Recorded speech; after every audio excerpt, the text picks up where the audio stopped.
Hello everybody, it's your friendly digital technology librarian, Christy here. We've reached another Friday, so of course I have another Film Rec Friday ready for everybody out there. So last week we were all about Christmas in July, escapism, taking a mental vacation from the sweltering heat, and well, this week it is still swelteringly hot. So I've decided I am just going to embrace the ever rising temperatures and just celebrate summer. So I have picked three films that I think all have in some way some very indicative summer themes going on. Two of the movies are throwback films. One is from the 80s and one is from the 90s. And the third film is a really interesting piece that takes place in the 1980s. Definitely gives a shout out to a ton of 80s teen films in general, but also has a really interesting evolution, primarily due to its filmmaker and then some of the cast members as well. So it's an interesting pick for me. Not something I'd normally watch, but something that I did really enjoy. So as always, all three films are available to you entirely for free with the use of your Milan-Berlin library card. And without any further ado, let's jump into the recs. Okay, so my first recommendation for this week is available to stream via our Canopy service, and that is 1993's Addams Family Values. Now, this is a sequel to the Addams Family film, but I do think it can kind of stand on its own. I had not actually watched this since the 1990s, and as I was rewatching both the Addams Family and this film, I found myself enjoying it more and more and more. Definitely more than I did when I was a kid, because there's just a lot more to appreciate about them. Additionally, I have a whole new set of appreciation for the genius that is Raul Julia and Angelica Houston playing Gomez, Addams, and Morticia, but that's something I'll get to in just a second.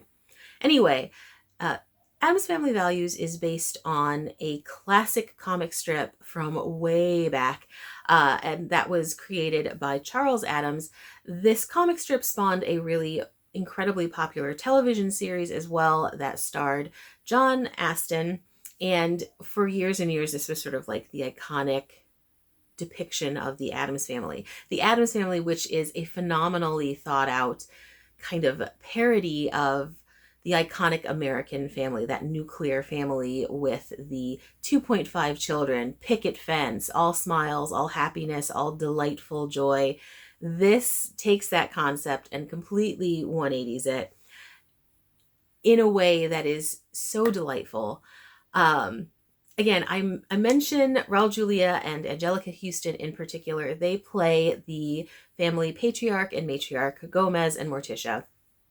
And they are clearly so delighted with themselves and they have such good chemistry. So I remember when I first watched as a kid, definitely feeling like it was just very cringy, right?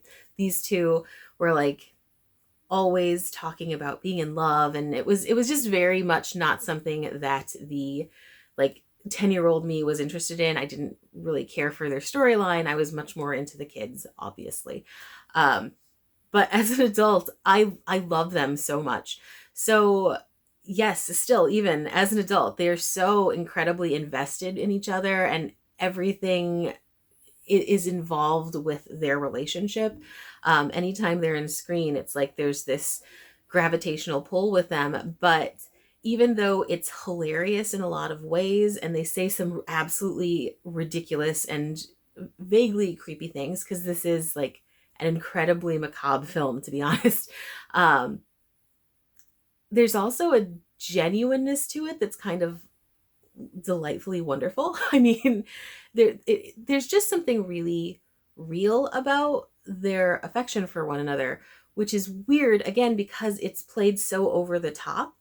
But I believe the relationship between Gomez and Morticia far more than many, many, many other relationships that I've seen on screen, on television, in whatever. Like I genuinely always feel that there's this rich layered relationship between the two. So I absolutely love that that's such a huge part of the film. And as I mentioned, they say absolutely insane things. Um, Let me back up just a little bit. So the television series was definitely a sitcom. It definitely had some little bits and pieces of, that macabre element to it because of the whole concept of flipping the atomic family, the nuclear family on its head. But it was definitely much more of a laugh out loud kind of situation with the laugh track and all kinds of, and all of that, which no big deal. That's great. But um, while the first Addams Family film retelling definitely had more of a, definitely felt a bit more like the TV series with the tone, I 100% feel that Addams Family Values really goes for like the dark and the creepy in certain spots, and I am here for it. It works so well with the phenomenal delivery of all of the actors. They really all do such a great job in this. Whether we're talking about the adults or the kids for that matter, uh, this is just so well done. It's like, and I think it's in part because of the director. So Barry Sonnenfeld, who also did like Men in Black and a lot of films that sort of touch on supernatural black comedy, uh, playing with heavy and light themes put together, you know, just knows that niche so well. And he's able to navigate those elements to a degree that I think very few other directors at that particular time period were really known for. And I think he just sees exactly what he wants and is able to communicate that to his cast, and because it's both funny, creepy, a little bit off-putting, but also appealing at the same time. It's just a unique film, and I absolutely love it. So in the basic premise of this, we have Gomez and Morticia. They have a brand new baby, and they hire a nanny. Unbeknownst to them, their nanny is actually a serial killer who preys upon unsuspecting bachelors who have a great deal of money. She marries them for their money, murders them, and is now much wealthier and moves on to her next victim. Uh, this nanny is named Debbie, and Debbie is played by Joan Cusack, and good grief, it's just a genius performance. Like, I can't say enough good things. Joan Cusack in general is always amazing. She just has this air about her that is so gung-ho. She's always game to play whatever character, and she's 100% invested in that character, oftentimes weird and quirky, because that's just how she's cast. It is what it is.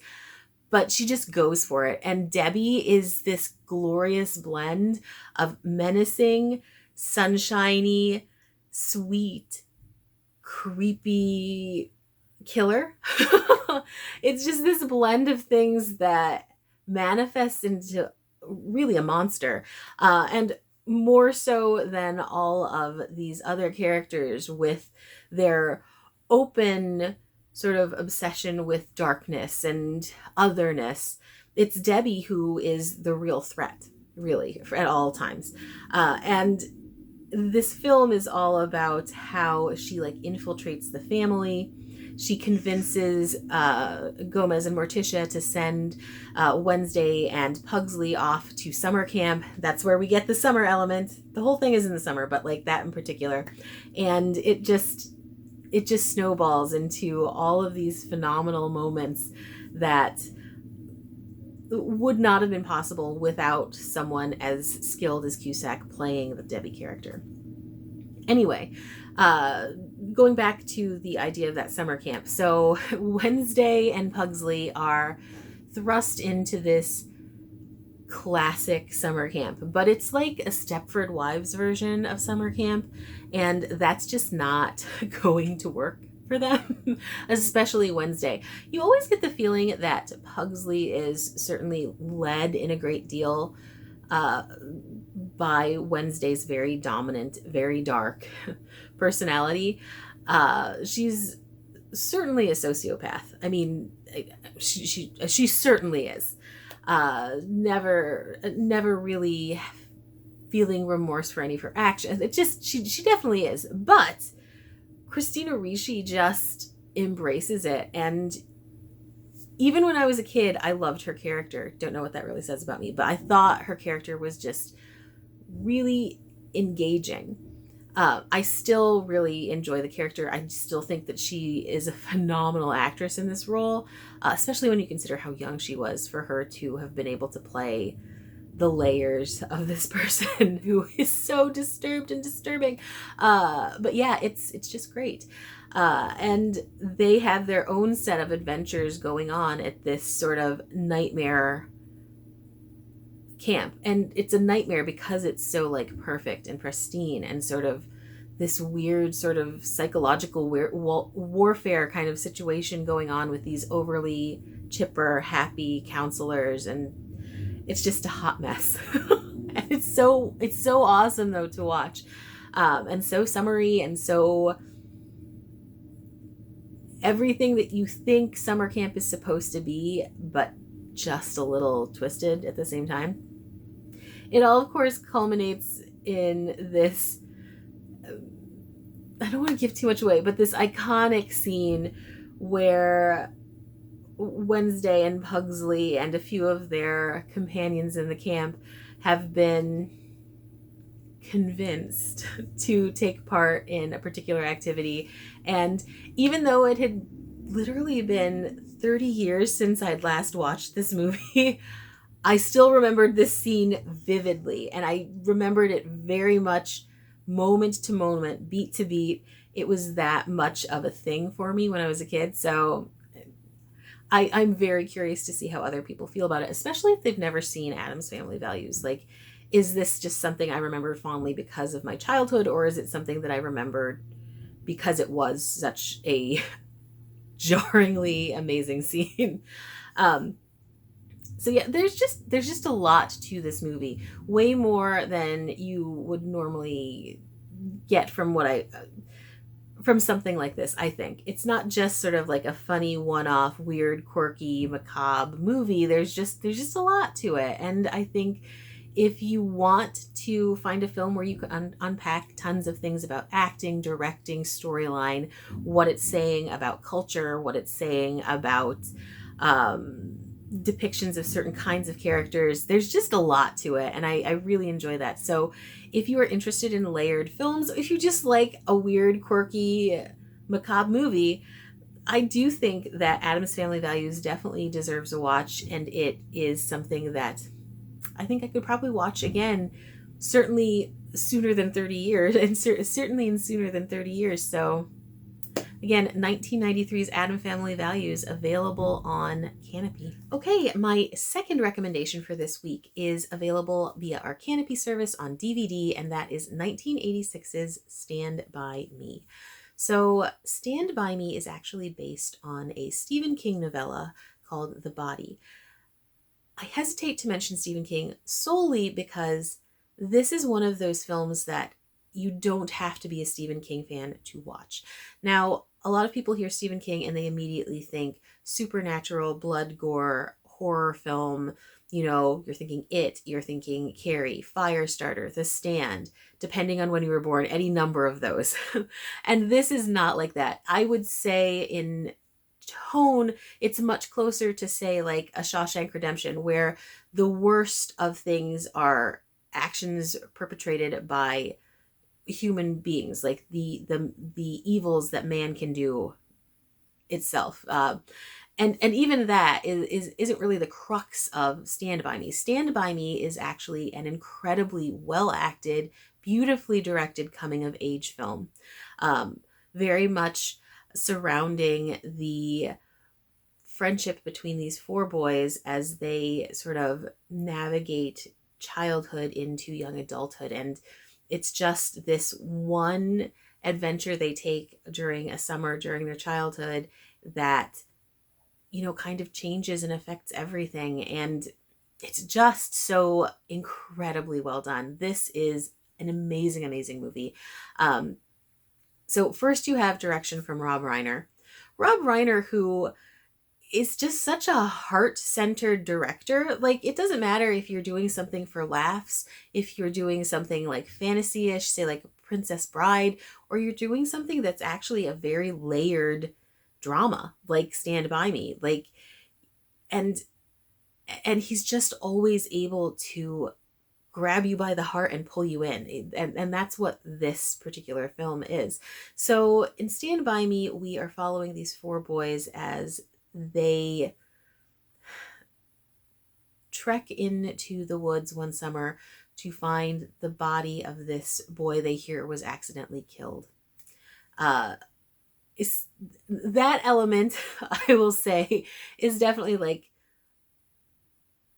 very much a Stephen King element, but it's also something that takes place in reality. It's not supernaturally based. There's nothing outside of the norm for the situation. It's still very much placed in the real world.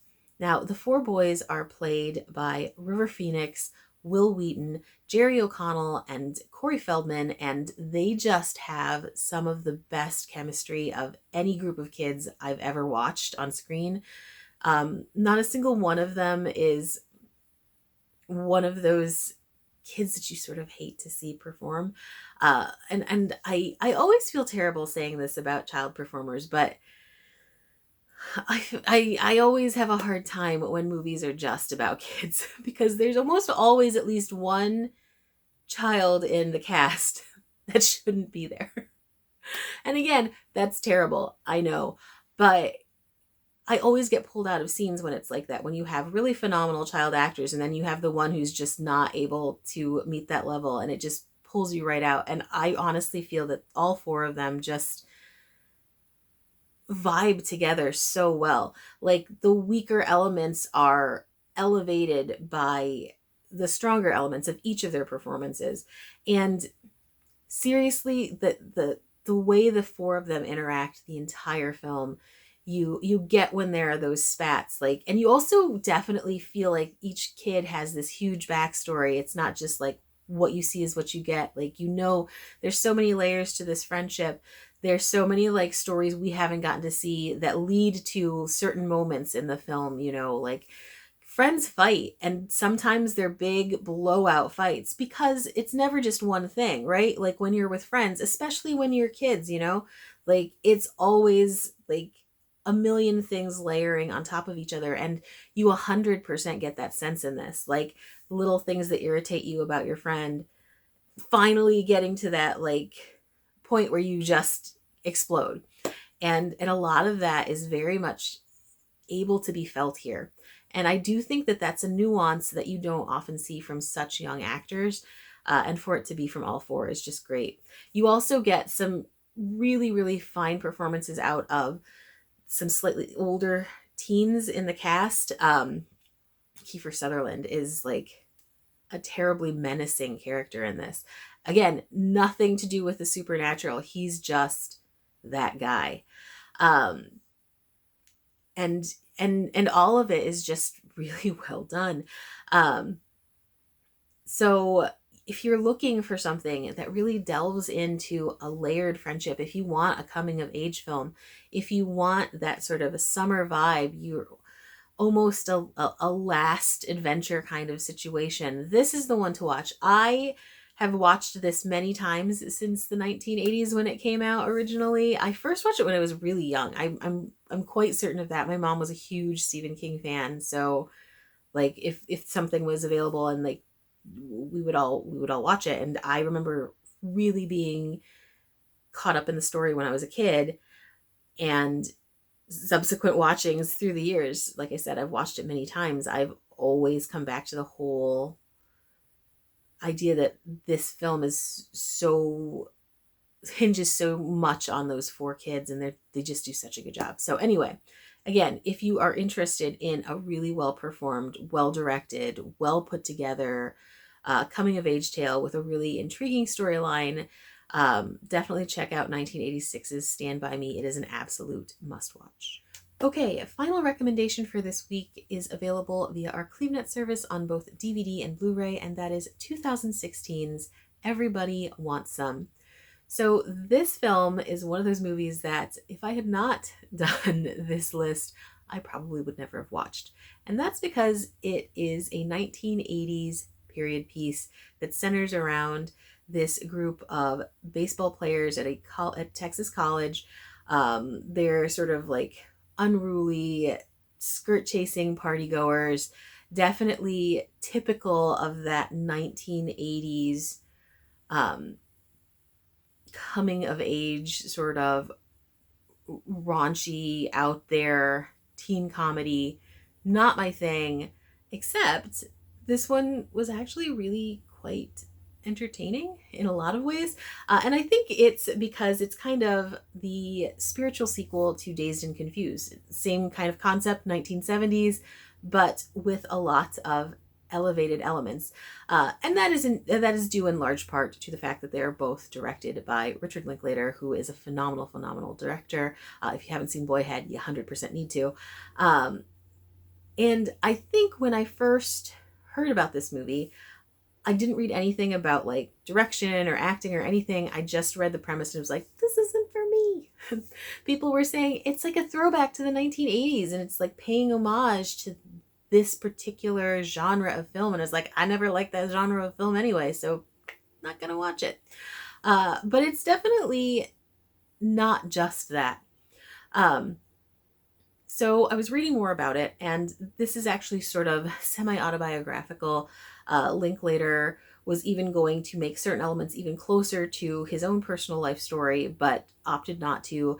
That said, there is definitely a very realistic vibe to certain elements of this. It's not just, paying homage to those classic 80s films, but also like very much based in what someone's life really probably was like at that particular period in time. And there is a great deal of heart to characters you wouldn't necessarily immediately think there would be. So the acting is actually quite solid. The lead is played by Blake Jenner, who was in the Glee series. Zoe Deutsch plays his love interest. You have a stellar performance by Tyler Hoechlin. Hecklin, sorry about that, by Tyler Hecklin, who is most probably well known for playing Superman in the Superman and Lois TV series. You have some really great, ridiculous performances by other actors who are always going to be like secondary leads. You've seen their faces in so many things, but you don't necessarily remember their names. Wyatt Russell is in this. He's Goldie Hawn and Kurt Russell's son. And I had no idea why this kid was reminding me of somebody, but it was because he looks like both Kurt Russell and Goldie Hawn, because I've never seen anything else that this kid's been in. But they all put in like really, really solid performances. They are really fleshed out characters. They aren't just stereotypes, which I think a lot of my problem with the 1980s coming of age films were. While you have a character who's sort of like team captain, you have like young up and coming player, they're not just that, and that's what makes it much more interesting, especially when they behave in ways that you 100% don't expect them to, and then also in ways that you 100% would expect them to. Like the captain of a really competitive collegiate baseball team who has a shot at the pros is going to be hyper competitive, is going to have issues with losing. And there's one scene in particular, and it's in the trailer, so it's not giving anything away, where you see this character lose it when he doesn't win a ping pong game, and it's like it's ping pong. This is not ping pong is, I love ping pong personally, but it is not something to flip out over. Certainly not a game between friends, but he does. But then there are also moments when his character really stands up and is like very much not, or very much more than just what you would see as your typical teen sports leader. He really does have a lot of layers, and it's interesting to see. And then the main character, he ends up being far more than just some up and coming guy who, plays ball well, but he's really quite interesting, the way that he approaches the world and the way he looks at the world, rather than just like some sports ball guy. And many of the other ones as well. And yes, you absolutely have some characters who are clearly in there to be almost one dimensional, and that's just the way comedy sometimes works. I mean, like some of that is funny. It's just when your entire cast is populated with characters like that I lose interest very quickly. Um, so I would say people who like slightly more elevated movies depicting certain eras, because this is such an 80s movie. There's so many elements that are just like glaringly 80s in a phenomenal way. There's one sort of club scene that is hilarious because the way that the people have been taught to dance very much looks like a 1980s dance club. Like they and if you watch like behind the scenes features, you find out that 100% was something that they did choreograph. They wanted people to really know what the movements would be, what would be popular, and to do it well enough, but not so well that they looked like trained dancers. You know what I mean? So it really does have a great vibe to it. That whole scene is hilarious in a lot of ways. But yeah, no, I think there's so much good about this. I think if you were an 80s or a 90s kid who sort of have vague recollections of this, or if you were a teen going into your early adulthood in the 80s, this is something to watch it, because it's not really poking fun of the era. It's not like a parody of it, but it's definitely more than what you would see in your typical 1980s teen comedy. So yeah, thanks Richard Linklater for spiritual sequel to Dazed and Confused, because I think it really works. Sadly, it was a box office bomb. Like it did not do well at the box office, but got a huge amount of critical acclaim. Fans seem to like it. Audience members seem to like it. I mean, and I can absolutely see why. So yeah, if you're looking for a 1980s film that definitely focuses on journeying between a teen into young adulthood, first time out in the world, making your own decisions, the mistakes you make, the wins, the losses, definitely check out Everybody Wants Some. It's a lot of fun. Okay, so those were my 3 summer picks for this week. If you have any other recommendations for movies that really give off summer vibes, please comment with those below. Definitely interested in checking those out. If you have any recommendations for future themes you'd like to see from us, 100% comment with those. Always looking for help with that. As always, thank you so much for joining me. If you've made it this far, thank you for being absolutely awesome. And with that, I'm going to go ahead and close out this episode. Again, thanks for joining me, and hopefully I will see you next week. Bye-bye.